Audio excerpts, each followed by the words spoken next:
बिस्मिल्लाहिर्रहमानिर्रहीम अस्सलाम वालेकुम students, welcome to learning with Rizwan. आज हम बायोलॉजी चैप्टर 2 का लेसन नंबर 2 स्टडी कर रहे हैं और इसके अंदर हम जो हमने पिछले चैप्टर के अंदर बायोलॉजिकल मेथड पढ़ा है उसको रिलेट करेंगे एक एग्जाम्पल के साथ। और वो एग्जाम्पल है what is the cause of malaria, malaria की क्या वजह है। तो जब इसको प्रूव किया, साइंटिस्ट ने मालूम किया कि मलेरिया की क्या वजह है, तो इसको प्रूव करने के लिए उन्होंने बायोलॉजिकल मेथड ही यूज़ किया था। तो वो बायोलॉजिकल मेथड जो हमने पिछले स्टेप्स पढ़े थे वो हम अब इस केस पे अप्लाई करके इस एग्जाम्पल के साथ हम इसको समझेंगे। ठीक है जी। तो इससे पहले कि समझें तो हम थोड़ी सी पहले हिस्ट्री देख लेते हैं, मलेरिया की हिस्ट्री क्या और उसके बारे में इस एक्सपेरिमेंट और इस बायोलॉजिकल मेथड जो साइंटिस्ट ने यूज़ किया उससे पहले से क्या नॉलेज था।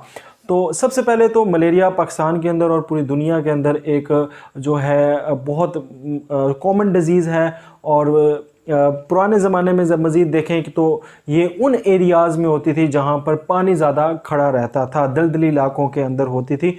तो लोग ये समझते थे कि ये दलदली पानी यानी जो गंदा पानी है उसकी वजह से लोग जो बीमार हो रहे हैं, तो ये मलेरिया उसकी वजह से। वो ये कहते थे कि जो पानी गलत ख़राब पानी खड़ा है ये हवा के अंदर दाखिल होता है और फिर हवा जब वो हम ब्रीथ करते हैं तो हम बीमार हो जाते हैं। तो ये उनका कहना था। और इस नाम जो था इसका मलेरिया वो भी इसी वजह से पड़ा था। बेसिकली मलेरिया दो लफ्ज़ों पे है, माला और एरिया। माला मतलब बैड और एयर मतलब एरिया मतलब एयर, तो बुरी हवा। तो उनका ये नज़रिया था कि भाई ये जो पानी है गंदा, इससे जो हवा में ये पानी शामिल होता है बुखारात के ज़रिए, और जब हम ये ब्रीथ करते हैं तो हम मलेरिया के पेशेंट हो जाते हैं, बीमार हो जाते हैं। तो ये उनका कहना था। तो कुछ वॉलंटियर्स ने इसको गलत साबित करने के लिए उन्होंने वो मार्शी पानी पिया और उनको कोई बीमारी ना हुई, वो हेल्दी के हेल्दी रहे, उन्हें मलेरिया नहीं हुआ। तो उनका इस चीज़ को, ये जो एक माला एरिया वाली बात थी, इसको उन्होंने डिसप्रूव किया। लेटर जब नई दुनिया दरियाफ्त हुई यानी कि न्यू अमेरिका डिस्कवर हुआ, जो अभी यूनाइटेड स्टेट ऑफ अमेरिका और कनाडा वगैरह है, जब ये हुआ तो वहाँ पर यूरोप से बहुत सारे ताजिर जो थे वो अमेरिका जाने लगे और वहाँ पर जाकर उन्होंने इसको जो है वहाँ पर जाकर इसका हल के लिए एक दरख्त था जिसका नाम है क्विना दरख्त की ये छाल जो है वहाँ से इधर इंपोर्ट करने लगे। और जब इस छाल की दवाई बनाकर लोगों को मलेरिया की दवाई समझ के देना शुरू की और तो वो ठीक होना शुरू हो गए। उनके जो बुखार था या उनको जो ठंड लगती थी वो ठीक होना शुरू हो गई।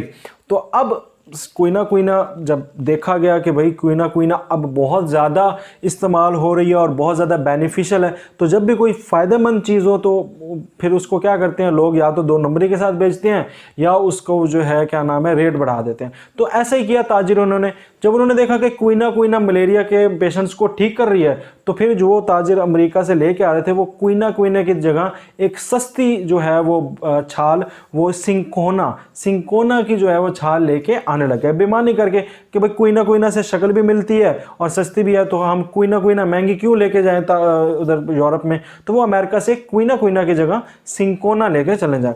अब सिंकोना जब लेकर गए तो जब वो आकर पेशेंट्स को दी, जो दो नंबर दवाई उन्होंने अपनी समझ से आकर दी, वो उन्होंने जब पेशेंट को दी तो पेशेंट जो है वो उससे बेहतर जो है रिकवर करने लगे, उनकी तबीयत ज़्यादा बेहतर होने लगी। यानी उनकी बेमानी ने लोगों को फ़ायदा देना शुरू किया। तो पता लगा जी कि सिंकोना के अंदर एक केमिकल है दैट इज़ कॉल्ड क्यूनाइन जो है ये बेसिकली जो है ये केमिकल जो है ये मलेरिया के ख़िलाफ़ बहुत अच्छा साबित हो रहा है। तो फिर इसी क्यूनाइन के ज़रिए लोगों को जो है रिकवर किया जाए, उनको ट्रीटमेंट करता आ रहा है। 200 साल के बाद एक आर्मी फिजिशियन था जिसका नाम लेवरन था। लेवरन ने जो है वो डिस्कवर किया कि मलेरिया के पेशेंट के अंदर छोटी मोटी लिविंग ऑर्गेनिजम्स भी हैं, नन्ही मुन्नी सी लिविंग ऑर्गेनिजम्स हैं जिसकी कोई अहमियत नहीं हुई। फिर दोबारा एक और साइंटिस्ट ने प्रूव किया, उसको भी किसी ने अहमियत नहीं दी। फिर 3 साल बाद एक और ने जो है डिस्कवर किया कि भाई मलेरिया पेशेंट के अंदर ये छोटी मोटी टाइनी से माइक्रो ऑर्गेनिज्म आ रहे हैं, इसको कुछ सीरियस ले लो। तो जब तीसरी दफ़ा किया तो लोगों ने कहा हाँ भाई हो सकता है कि ये भी कोई इसकी वजह हो। तो फिर उन्होंने उस ऑर्गेनिज्म को प्लाज्मोडियम का नाम दिया। तो ये हिस्ट्री थी इसकी मलेरिया की जो आपके फर्स्ट पैराग्राफ में है।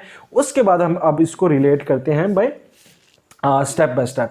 तो पहला स्टेप क्या होता है जी, रिकॉग्निशन ऑफ प्रॉब्लम। तो रिकॉग्निशन ऑफ प्रॉब्लम क्या है, रिकॉग्निशन ऑफ प्रॉब्लम, प्रॉब्लम को समझना। तो इसके अंदर हमारे पास है जी प्रॉब्लम क्या है, what is the cause of malaria, ये हमारे पास रिकॉग्निशन ऑफ प्रॉब्लम होगी। जब आपने प्रॉब्लम को पहचान लिया तो उसके बाद आप क्या करते हो, ऑब्जर्वेशंस। तो अब ऑब्जर्वेशन क्या है, मलेरिया की ऑब्जर्वेशन क्या थी। तो ऑब्जर्वेशन जो हमने अभी हिस्ट्री पढ़ी है वही बेसिकली ऑब्जर्वेशन है। समराइज करके आप यूं कह लें कि भाई जो मलेरिया है वो मार्शी प्लेसेस में होता है, ये पहली ऑब्जर्वेशन हो गई। मलेरिया है जो है वो मलेरिया के जो पेशेंट्स हैं उनके अंदर प्लाज्मोडियम पाया जाता है, ये बात भी हो गई। फिर ये कि मलेरिया का जो स्टैग्नेंट वाटर था, जो ख़राब पानी था, मार्शी एरियाज़ का जो पानी था, वो पीने से मलेरिया नहीं होता, ये एक और ऑब्जर्वेशन हो गई। और क्विनाइन जो है वो इसके लिए बहुत बेहतर हल है, ट्रीटमेंट है, ये चौथी हो गई ऑब्जर्वेशन। तो ये 4 ऑब्जर्वेशन उस टाइम पर मौजूद थी जिनको साइंटिस्ट ने अपने सामने रखा और इनसे बनाया एक हाइपोथेसिस। और हाइपोथेसिस क्या बना जी, plasmodium is the cause of malaria. Malaria की वजह क्या है, प्लाज्मोडियम। अब प्लाज्मोडियम इसका ये मफरूजा बन गया। अब जब हाइपोथेसिस बन गया तो फिर अगला स्टेप क्या, डिडक्शन।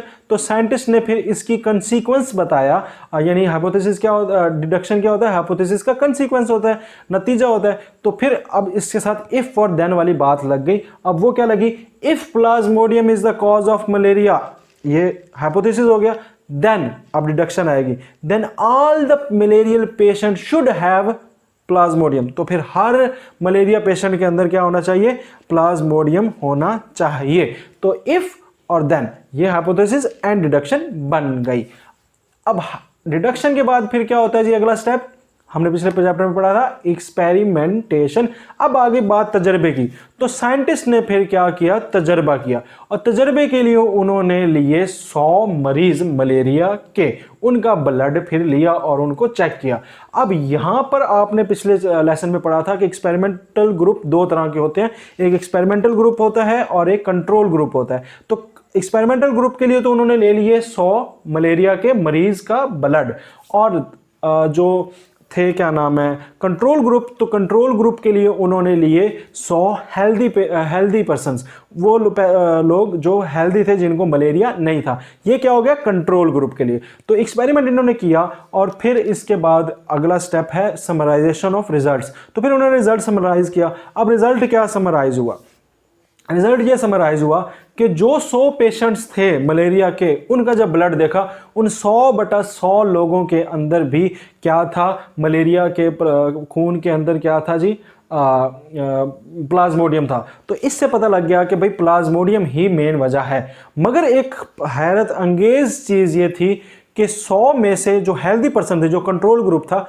उसमें 100 में से जो है 7 बंदों के ब्लड के अंदर भी प्लाज्मोडियम था। तो उनके अब सवाल यहाँ पे ये पैदा हो गया कि भाई इनके अंदर ब्लड क्या कर रहा है, ये तो हेल्दी है, इनके अंदर क्यों वो ये जो है वो आ रहा है प्लाज्मोडियम। तो बाद में स्टडीज़ ने ये बताया कि तो इनक्यूबेशन पीरियड, कि जब आपका पैरासाइट आपके जिस्म में आया और जिस्म में आके रहा और अभी फ़िलहाल थोड़ी सी ऐश ही कर रहा है, सुकून कर रहा है, और फिर जो है वो आपके जिस्म पे उसके सिम्टम्स यानी अलामात नज़र आएंगी। तो ये जो टाइम पीरियड होता है इसको इनक्यूबेशन पीरियड कहते हैं। तो वो जो 7 लोग हैं उनके अंदर जो ये आया है क्या नाम है प्लाज्मोडियम, तो फिर बाद में लोगों को पता लगा कि भाई ये इनक्यूबेशन पीरियड में थे और ये बाद में उनको भी मलेरिया हो गया था, उनके भी अलामात ज़ाहिर हो गई थी। तो आखिरी स्टेप होता है जी रिपोर्ट, और आखिर में जाके वो वही ये लोगों को बताया कि भाई Plasmodium is the main cause of malaria, जो आपने साबित कर लिया उसको फिर लोगों को बताया। तो that is case number 1 malaria का।